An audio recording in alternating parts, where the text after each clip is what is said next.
Greetings and salutations, everyone. John here, and we are back with more Disco Elysium. Last time, we wrapped up day 3 by interviewing the witness, sending out the body, with the boots unfortunately, and blowing Hobocop's recovering mind by learning about the Pale, the zones of unreality separating this world's continents. We also began investigating the drug trade, and suspect that squad mates of the hanging victim may be doing their own investigation, both of which will be pertinent to today's episode. Now, someone in this traffic jam has been hauling drugs with the Union's blessing. We already talked to Tommy and the Pale driver. I do want to talk to her again, of course, but the most likely suspect right now is our friendly neighborhood racist. Let's give him a talking to. Looking for something?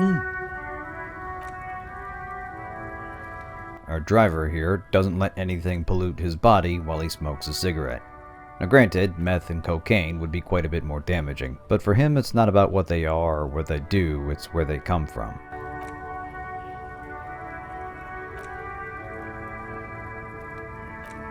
The contradiction of the statement aside, it seems like he's not our guy either.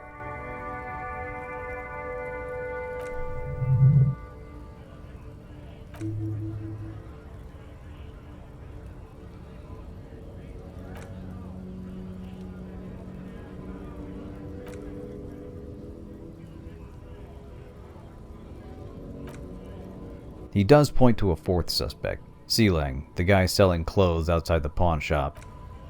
Evidently, when it looked like the strike wasn't ending soon, he broke into his own truck and started selling stuff.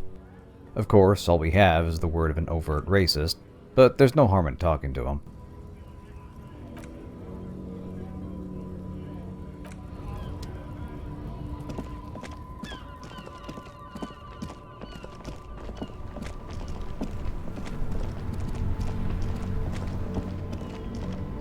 Sealang, buddy, let's talk.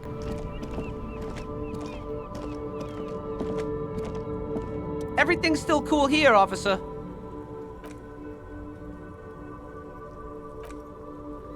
Now, not gonna lie, this dude is a little slimy himself, but more in the dodgy street vendor way than in the hardened criminal way.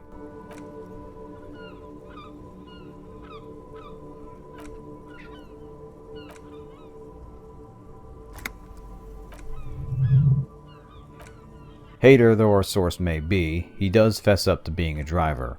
And since the last thing he needs is police scrutiny for his business, it doesn't take much pressure to get him to start talking.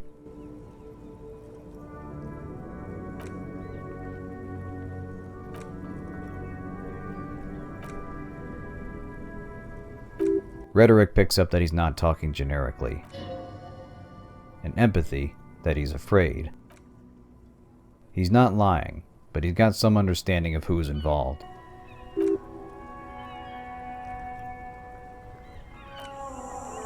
Here we go. A mysterious lady driver that he seems certain is running his shipments. Whoever she is, the other drivers all talk about her. Presumably, that includes both Tommy and the racist.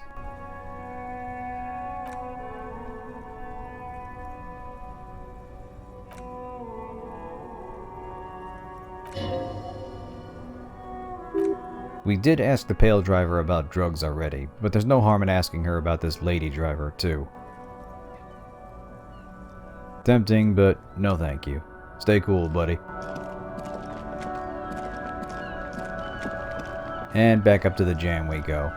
Gonna be some backtracking today, folks, so do bear with me. I should and will talk to Tommy, but I want to pick the Pale driver's brains about what she's been through first. Side investigating first, then advance the plot. That's just policing 101. This game needs a coffee vendor. Looks like it'd be a good day for it. Maybe that's in the Fritz store. No, man. You caught me at an opportune moment. This awful weather keeps me awake. You can entertain me with your questions. Hi there. Are you the person other people are talking about? Vague, out-of-context questions are policing 201.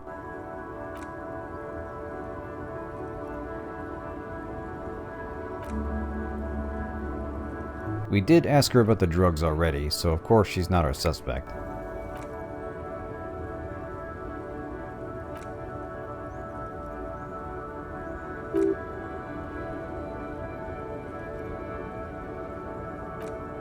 While she explicitly doesn't care what gets loaded, she's also off in her own little world most of the time. Not our suspect, and she can't help us find her. Now that we know about the pail, we can ask her how literal her name is. Kim's just trying to keep us focused here. He's fun when he gets annoyed. Oh, I'm contemplating Kim.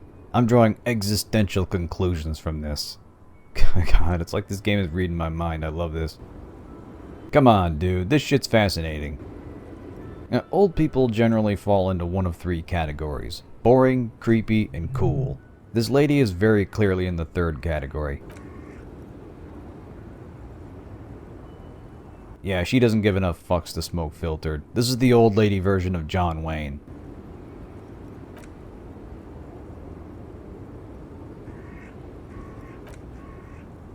Remember when Joyce mentioned that Pale is theorized to be the rarefied past, basically degraded information? Our driver's experiences lend credence to the idea. She experiences memories that aren't her own, an apparent side effect of overexposure to the Pale. Before, it seemed like the act of driving itself was psychologically pleasing to her. It seems like she's addicted to the sensations, or the lack of them, to pass through unreality itself, and it makes her wonder what we're all clinging to. It's hard to tell how much is actual sensory input, and how much is her mind interpreting the experience.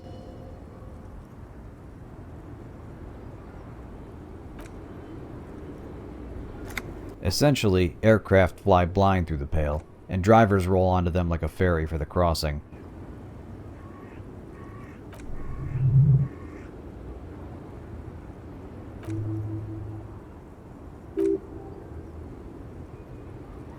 She doesn't elaborate on what it means to become vapor. But, in a way, we understand. Some routes through the Pale have been charted, but if you get lost, there's no coming back. She describes some kind of event horizon, a location beyond which memories start getting erased. Motorway South. It's a legend of sorts, out in the areas where the radio goes dark.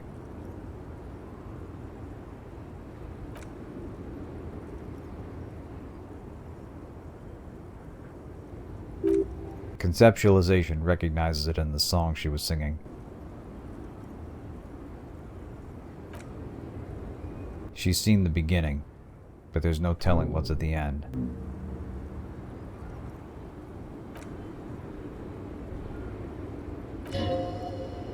She's gone for now, lost in a memory that might actually be hers. Yeah, that's enough of her for now. Stay whole for now, driver, if you can. So we got a point from all that, but we also got a new thought. Now, it's far more likely that Hobocop's episode was just triggered by his bender in the hotel, but maybe there's something to this motorway south. Something that made him susceptible to losing his memory in the first place. The text suggests he might have read about it in school. Joyce mentioned the term, porch collapse, where reality meets the Pale. There's a penalty to visual calculus, which is a bit of an issue, but there might be something of merit here. Something fundamental to learn about the world we're in. What's the worst that could happen? I lose my mind again? I argue with my necktie. That'd be an improvement, if anything.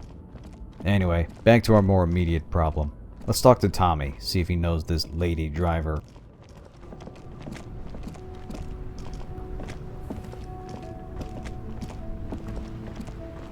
Still here, stuck in this damn jam, my man.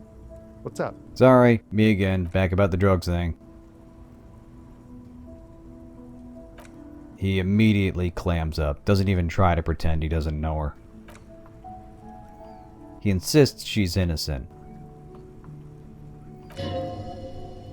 But empathy knows better. Wishful thinking. He does know something, though. Seems like she was stuck in the jam, like him, and they got to talking. He's awfully protective of someone whose name he doesn't even know.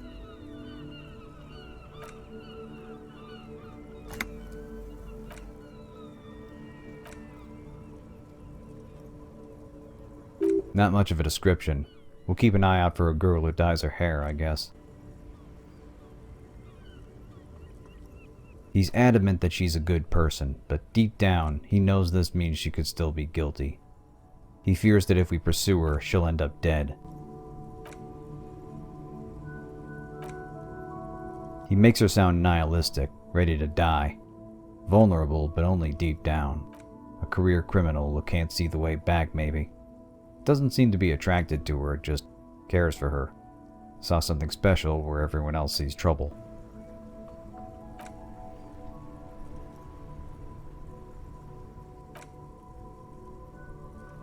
Maybe it's just the poet in him. It does sound like she's been troubled for a long time. Regardless, he really doesn't want to be the one to give her up. We could put pressure on the racist again, see if he squeals. He misled us too, of course. There are some contradictions in what he's saying, but empathy can tell this is important to him. I don't want to hurt the guy. We might have to force him, of course. But it's worth trying other options first.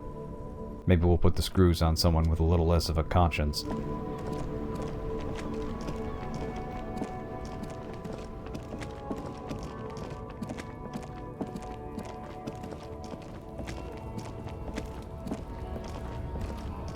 Looking for something? Yeah, the reason you've been jerking us around. Start talking. Of course, no remorse over pointing us at Sealang, just trying to screw over another foreigner. Somebody's gotten a bit of a spine all of a sudden, and it is, unfortunately, true that cops aren't really the law here.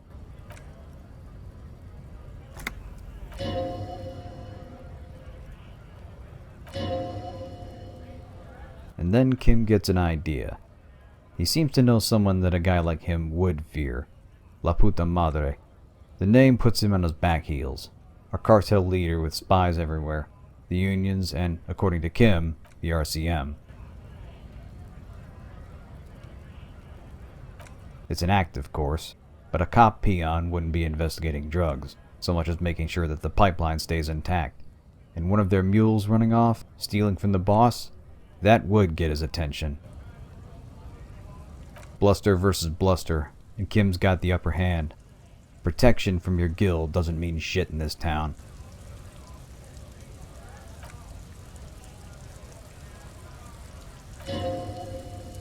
Our turn. Time for the shakedown. Composure warns us that it won't be easy, and Half-Light's one of our weaker skills. Not impossible, but not likely. But we do have one option. Half-Light, you'll notice, is a physical skill, and our booze helps physical. It is time, my friends. It is time.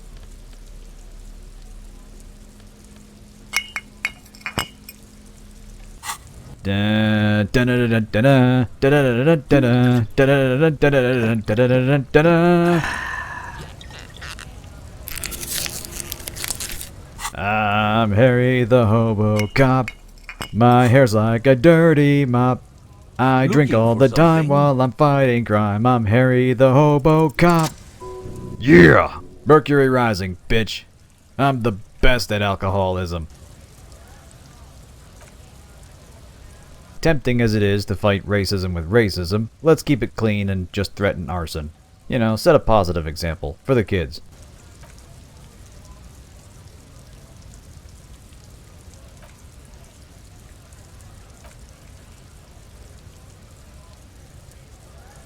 This is actually an interesting point. Authority sees him diminishing her, trying to pretend like he now doesn't care. It's a rather nuanced look at how the mind of a guy like this works, how it's all about keeping their place in the pecking order. Kim's worked up too. We're into this, buddy. Let's check it out. But yeah, that's one of the things I really like about this game. The way it kind of explores the behavior of awful people and what might cause someone to do such things.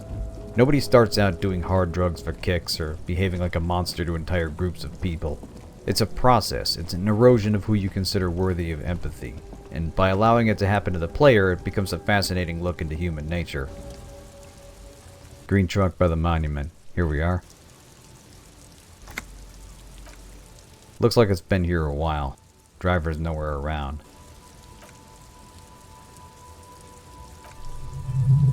No picking the lock, unfortunately. Now that we have the tools to do it. Gonna have to get physical on this one. And that means it's time for Mr. Crowbar again.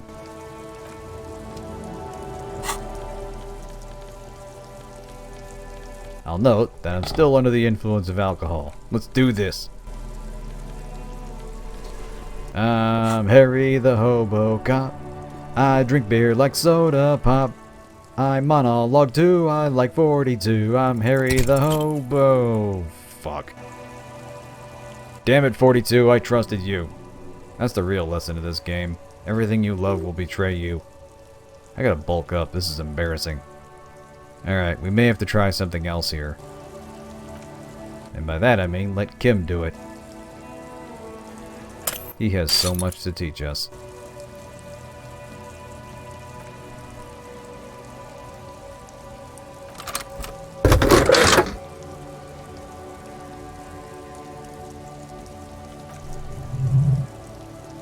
Alright, let's look around. Perception notices there's something off about the passenger seat, but let's be methodical here.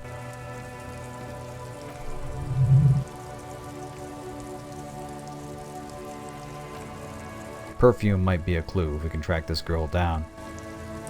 Bare shoulder, scandalous.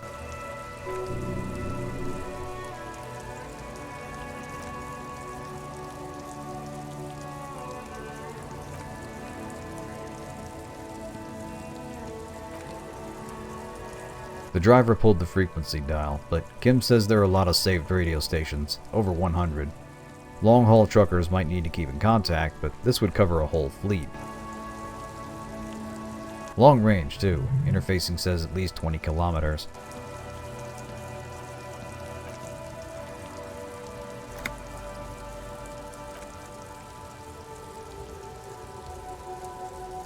Taking a look at the pedals. Bit of a mess down here.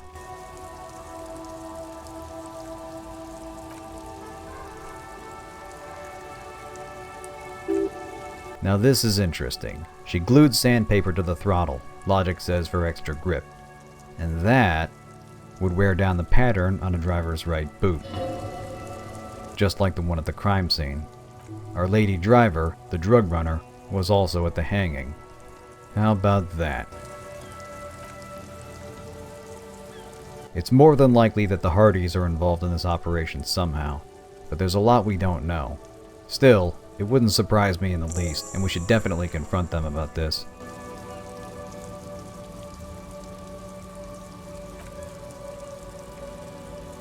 We're not done in the truck yet. Let's see what's under the seat cover.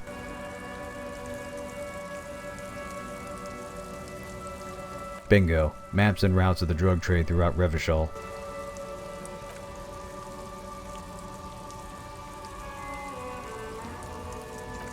The 881 motorway is the major artery shown on this map. Ways in and out are marked. Seems like it's where most of the traffic goes through, including the drugs.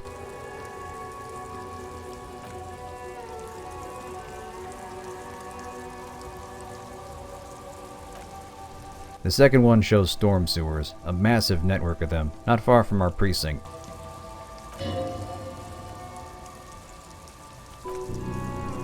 Between Inland Empire and Shivers, we get a sense for how far this part of the network runs.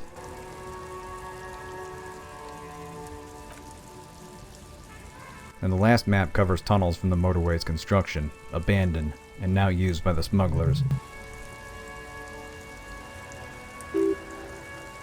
Logic concludes that the smugglers have infiltrated the motor tract. They're using service areas not open to the public. The RCM patrols them, but not quite enough. They're operating right under our noses.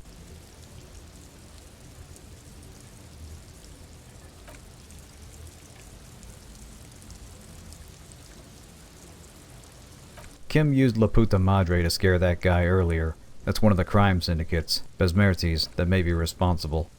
The Union's a useful ally, but the operation is all over Jamrock. This has Madre's fingerprints all over it. And while some of these guys are glorified gangbangers, Madre is far more dangerous. This is only tangential to our investigation, so we'll want to leave these for forensics. But hey, look at us solving crime in the way of solving crime. We should mark this as one of ours. I say it counts. Before we leave, I checked the toolbox. Not much, but there is a note here. It's an old article. Complex math formulas for an alternate radio frequency. A very useful thing for a fleet of truck drivers trying to avoid the cops. We got ourselves a gold mine of information here. Kim wants a word before we head over.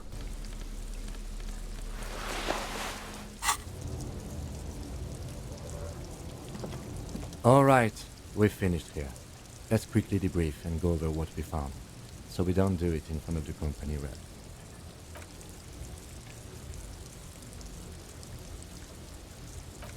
Mostly just summarizing what we learned.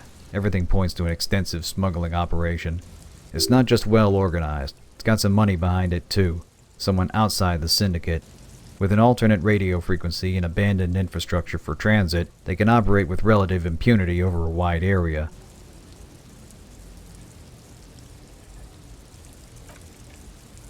And of course, she's connected to the crime scene, which means she's connected to the Union. What started as following a random lead to get Joyce to cooperate turned out to dovetail rather neatly with our own investigation. Everard's got big plans, and he's made some powerful friends along the way. The RCM will dig into this in due time. For now, we need to focus on the murder case.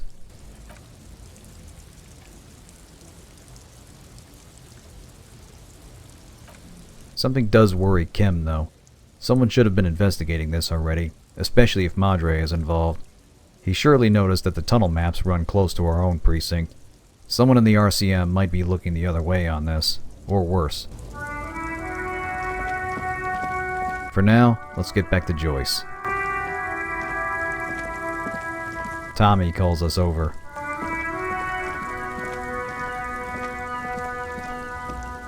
I saw you poking around in Lady Driver's lorry. She in trouble? I'd love to say no, but, well, just do what you've been doing and keep your head down. We'll look into this.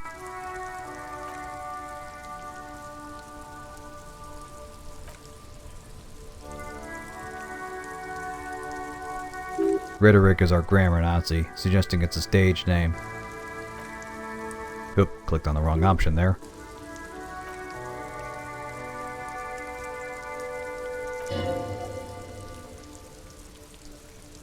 Good luck, man.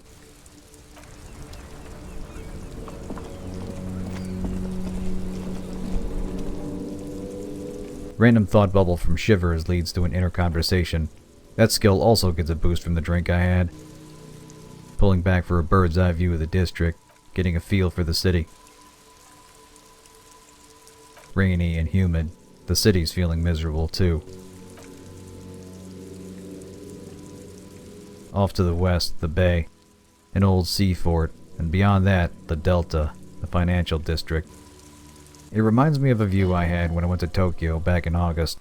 I schlepped out to Odaiba late at night for some photography, got a beautiful shot of the city across the bay.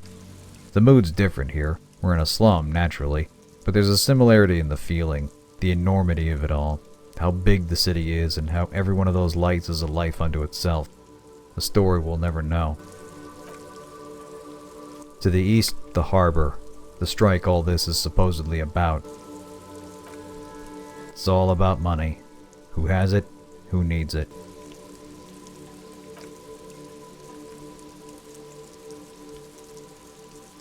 Kuran is across the way, slightly better off. City blocks carved up by rivers. The rich live further away. Rhetoric says we're not needed over there.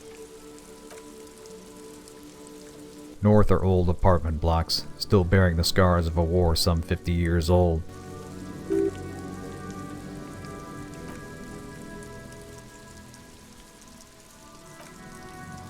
And south of us, the traffic jam. Everyone is cold and waiting.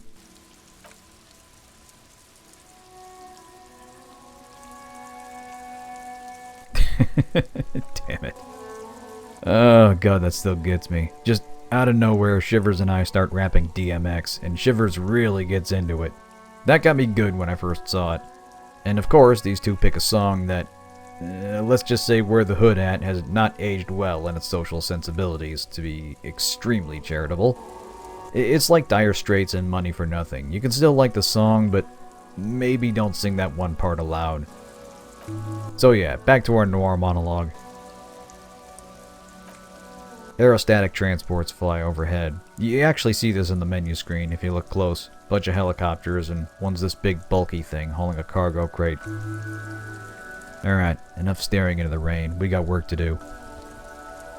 I've been thinking about the mix of style and tech in this game, and there was this shooter that came out in 2002 called Iron Storm. It took place in the 60s, but if the First World War somehow never ended. So you've got advanced tank designs, helicopters, automatic weapons, but still trench warfare and poison gas. Wasn't a great game, kind of a typical shooter for the era, but I did rather like it. Had some interesting story elements, like how the enemies were a Russian-Mongolian alliance that crushed the Bolsheviks during the Russian Revolution. It's a difficult game, but worth a look if you don't mind a mostly bread-and-butter FPS. It's on GOG. You're back. Good. What can I help you with? Not an umbrella, I hope. I don't need one myself, you see. Joyce, have we got news for you?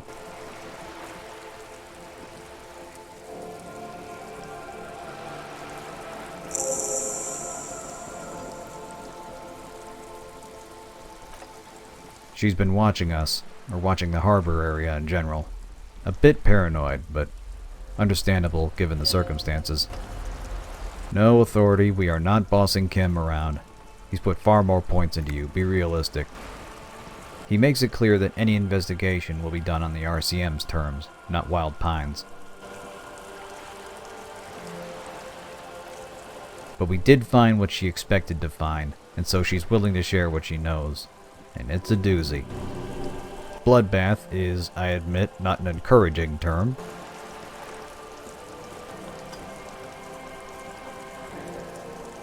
Everyone's afraid of the strike turning into an armed conflict throughout Revachol West. The threat, however, is a bit more pronounced than we currently understand.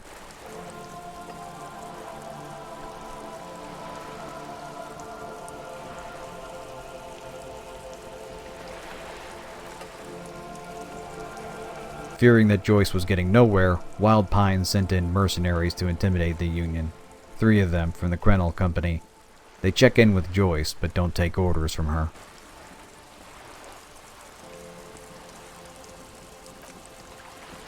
The mercs are experienced and heavily armed, but also suffering from stress disorders, naturally making them ideal for a tense political situation. The Hangman was one of them.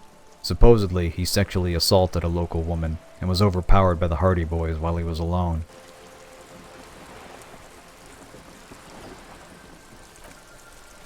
Since then, Everard has refused to speak to Joyce. The remaining mercenaries continue their mission, and, in secret, as we suspected last episode, they began doing their own investigation. Once they're finished, they'll begin with executions. And the only question is, how many of the Hardy Boys to kill? Yeah, this is not disco. This is extremely not disco. Our only chance is to identify a specific suspect for the murder. Otherwise, they start shooting, and the Union will have to respond in force.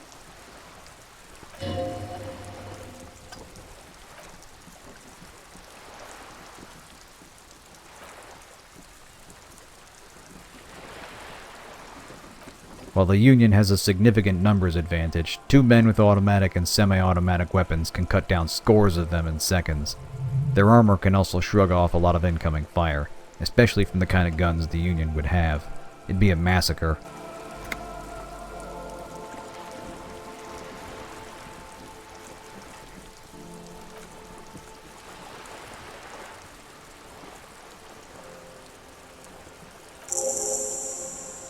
So either we feed them a single suspect, or they go to town, and the district goes to war. Fucking hell. Joyce repeats some of the info we got from Alice. Krenel's done a lot of work abroad, and are clearly used to working in war zones. Maybe a little too used to it. It mostly goes unsaid, but we could be talking a history of war crimes.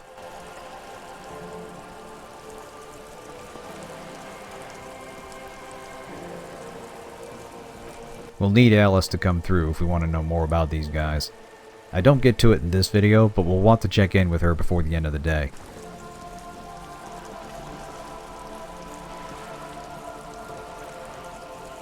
They've basically gone rogue. The company can try to pull them back, but there's no telling if they'll listen.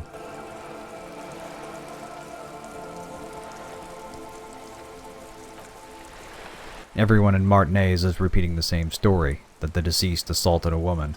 It's what the Hardys are saying, and it doesn't line up with the evidence from the body. Kim also didn't get reports about the assault in connection with the lynching. Supposedly it happened the same night.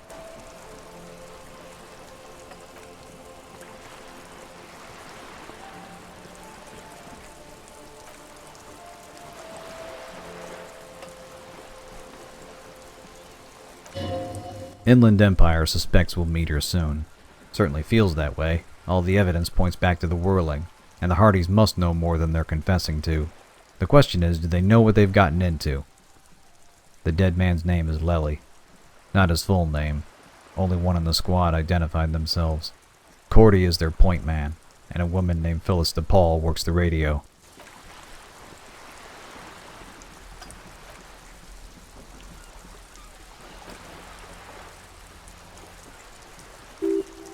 Logic picks up on Kim's test, trying to see if she knew the deceased's eye color, and thus knew him better than she admits.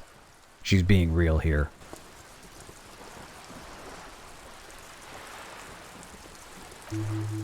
Combat injury in the jaw matches what we saw on the body.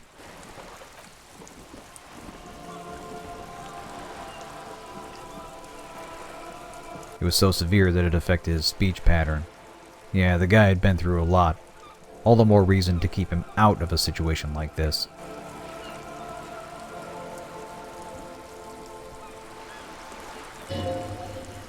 The other two are in hiding, and they don't trust the militia. They think we're the vigilantes. Logic gets a good chance to figure out where they are, and the bonus from talking to the scab leader kinda gives it away. God damn, can't trust any number today. Jesus Christ. Can't even blame the drink, that's just a brain fart. Fortunately, Kim's there to point out the obvious. The scab leader, the one we thought was brought in by Wild Pines, was indeed brought in by the company, as one of the mercenaries. He also figures out where the other is. Cordy's the one on the ground, and DePaul is in a building overlooking the roundabout. She'd have to, in order to see us talking to the drivers.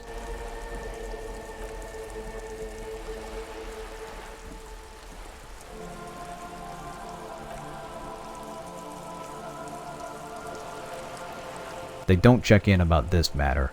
It's personal for them, which means we don't have long. Days, maybe.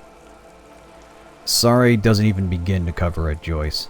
I know you personally didn't bring them in, but this is really fucking bad.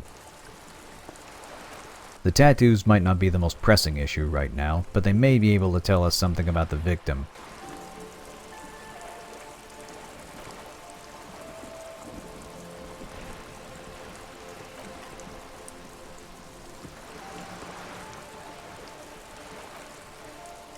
She's broadly familiar with the style of tattoo, but not the specific meaning of this one. An Orangese map of the waterways, a tattooed map sailors used centuries ago to chart where they'd been. Our mercenary was doing something similar.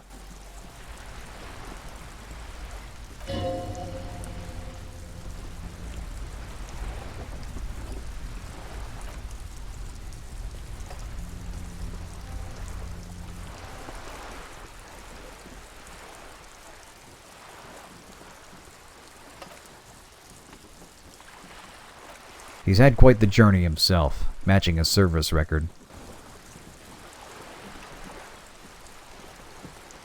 Revachol and Vredefort serve as constants. The rest depend on his story.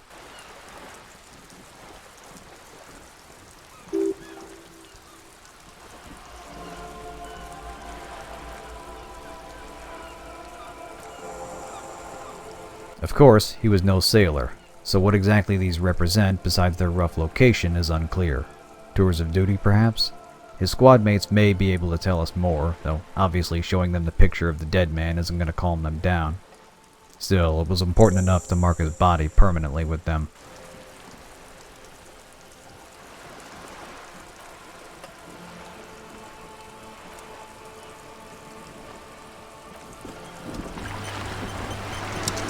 Alright, well, this just went from a murder investigation to trying to prevent a shootout.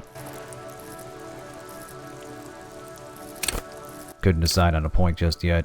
Still mostly trying to put the pieces together. The Hardys aren't going to just give someone up for an execution, and it probably wasn't even one of them. He was shot with a military rifle through his open mouth. Anything else would have left a pretty obvious entry wound. Why cover up the murder and draw attention to themselves if they actually did it? No, they're protecting someone. But who and why? Not nearly enough answers to go around. Feels like we need to confront the Hardys about everything. But first I want to talk to that scab leader, Cordy. If we're going to make sense of this, we need to know as much about this guy as we can. Where he's been, and who might want him dead. We're being watched around here. Somewhere with eyes on the gate. Gotta play it as cool as we can.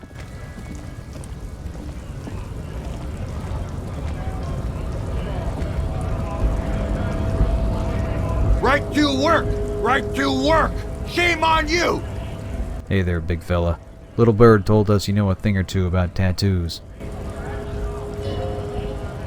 Inland Empire gets nervous. There are a few ways we can bring up the subject.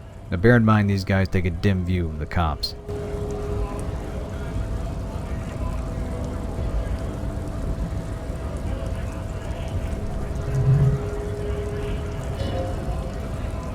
Guy's a rock, or something worse.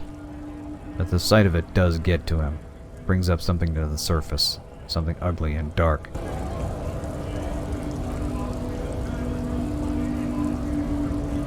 He knows what one of the points means. A small one.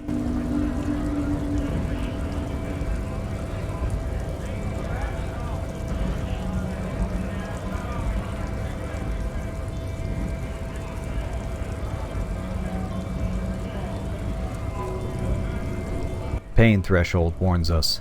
The slurs, the vague mission amongst local villages, dissension in the ranks. This story's going to a dark place. You know what? Keep the Colonel Kurt shit to yourself this time. I get the idea. The tattoo is his story, and he was the villain for some of it.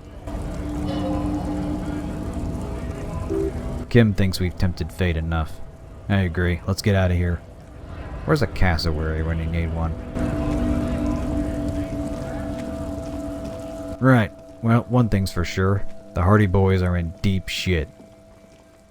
I don't know what they're trying to do, but these guys are out for blood and clearly ready to start shooting now. We need answers, and we're running out of ways to get them. Let's lay our cards on the table and see if they fold.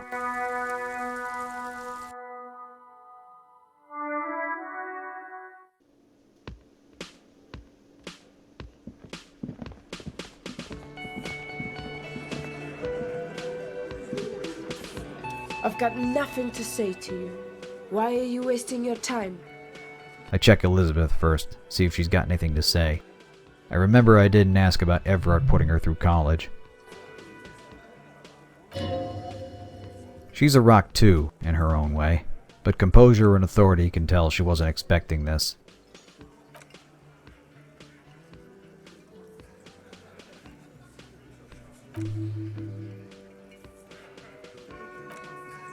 Not much out of that, but a minor nudge.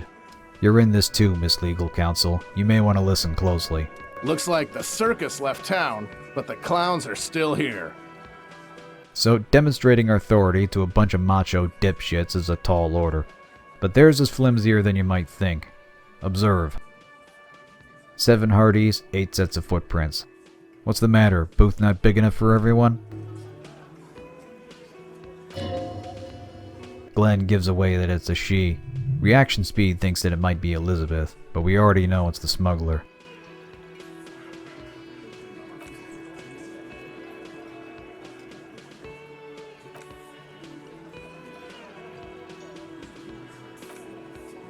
Touchy subject, whoever it is. Enough that he's now explicitly threatening a police officer. Not much he's willing to tell us now, but it rattles the cage a bit. Next topic. The drugs.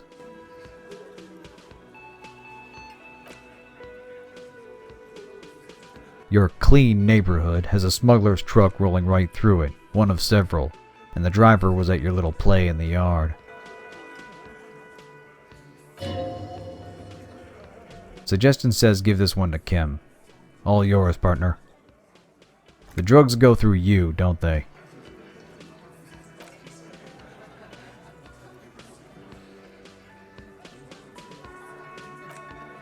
Speaking in hypotheticals, they don't think they're doing anything wrong here. See themselves as cleaning up the streets, in their own way, by organizing the trade. Maybe better than the alternative, maybe just ensuring they get a cut of the action. Theoretically speaking, of course.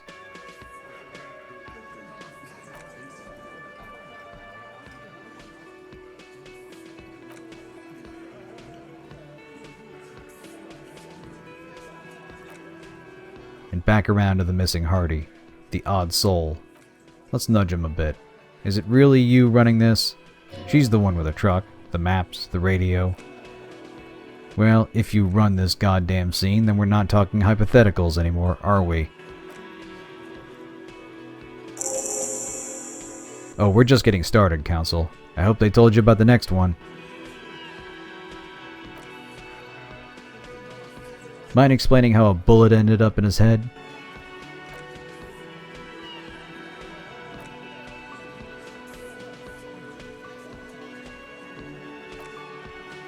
Alain... Fuck it, I'm calling him Todd. Todd and Eugene seem to be the competent ones behind Titus. They'll be the hardest ones to crack here, besides the man himself.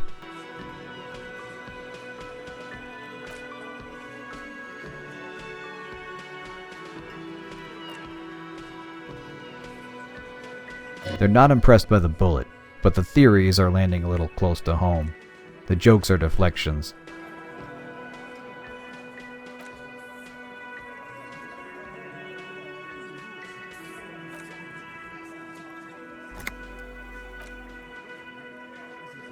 Elizabeth's getting agitated. Oh, get comfy. We're not done yet.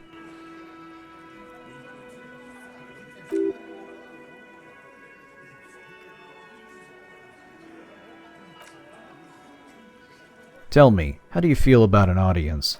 You had one for the hanging.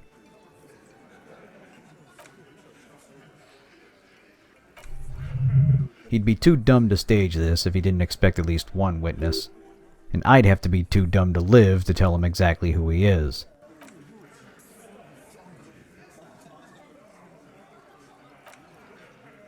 Todd's experience with the cops gives him some voice here, makes him suspect the trick.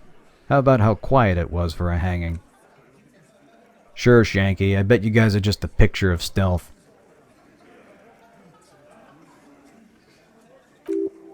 Jokes aren't helping, fellas, and you're not denying it.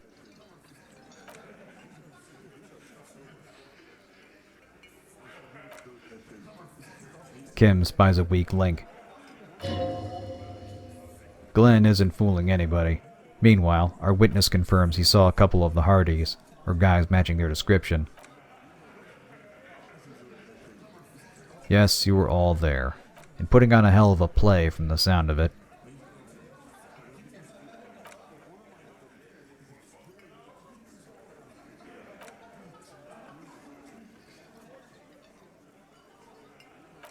Kim's needling another weak link. Shanky has the impulse control of a meth addict sitting on a mountain of this stuff.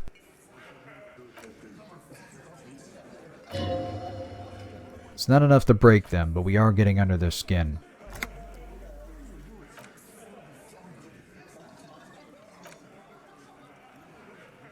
Bullshit recognized bullshit, Eugene, but this next one, it's as real as it gets.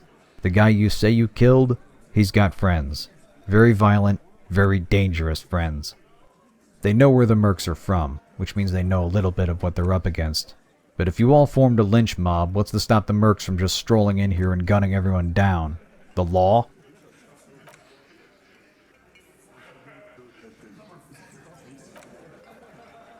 Yeah, I bet they're just scared shitless of Glenn.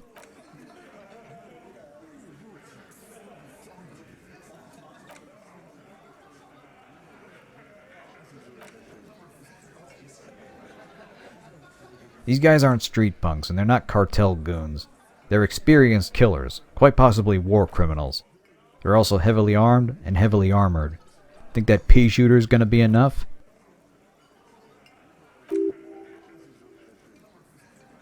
You don't sound so sure, tough guy.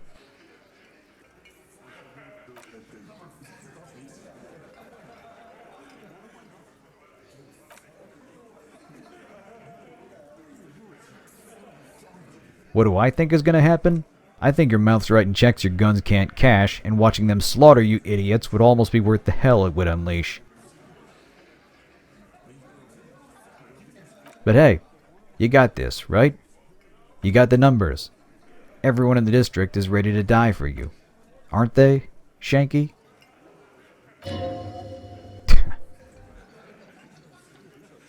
High authority would let us do this much earlier, but we now understand what we're dealing with. They're not the cops, but they're acting like them. Acting like us.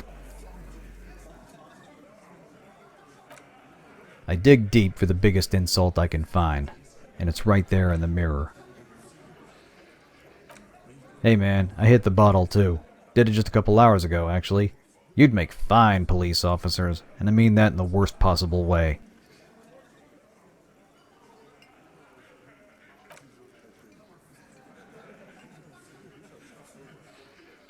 Kim sees where we're going with this. Sitting around, laughing and bragging, when there's a girl supposedly assaulted by the dead man that needs help. Not judging, correcting. There's more to being a cop than just dealing with the bad guys. You should know this, if you're the authority here. Here we go.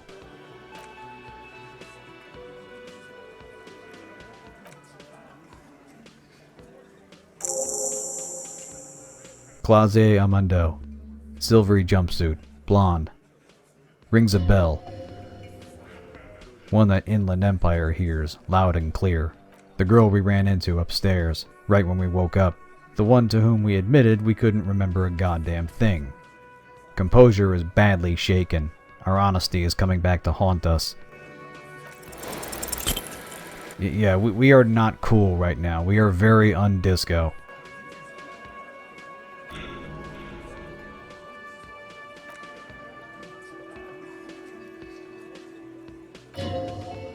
Now would be a very good time to start withholding information of your own. The shoe does really not feel good on the other foot, I gotta say. Fortunately, our nervousness isn't game-ending, and Hardy's anger is very revealing.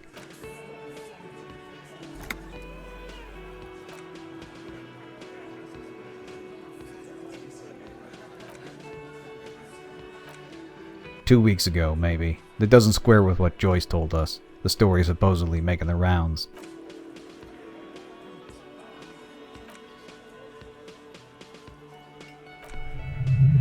Perception picks up on the double meaning. Kim's asking about knowing in the biblical sense. It's an easy answer, but there's tension. Composure trying to recover. So she's been here a while. Long enough to party.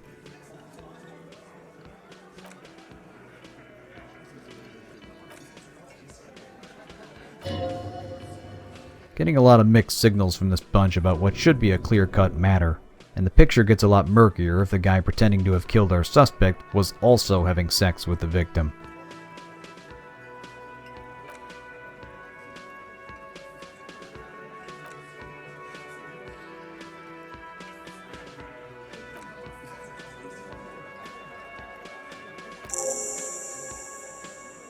Yeah. Kim wants a word again.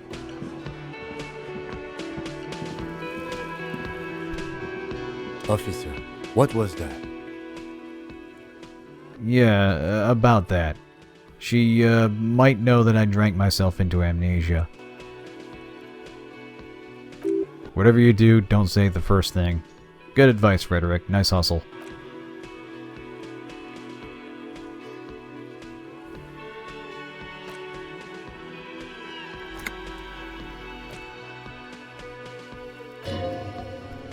God no, have you looked at this face recently? Inland Empire, you're not helping here, man. Look, she would have reacted if we did something, right? Right. Come on, let's be sensible here. Honestly, it's not that big a disaster. We're just kind of panicking here. I mean, we won't look... Well, okay, I won't look terribly professional, but let's be real. When has that ever stopped us so far? Oh, see, Kim's got our back here. Thanks, brother. Right, we'll be wrapping things up shortly. I'll save the interview with Clase for next time. Though I will note a bit of foreshadowing if you've been paying attention. Some of these loading screens actually have said how to pronounce her name, giving away that she's important. It's actually in the very first episode, about the 13-minute mark. Anyway, we are also under a nationwide emergency, so hope everybody stays safe out there. Try not to go outside, wash your hands, sterilize things you use frequently. I'm sure you've heard the whole spiel by now. Try not to panic and look to help your neighbors if you can. We'll get through this one day at a time. Until then, thanks for tuning in. I'll see you next time.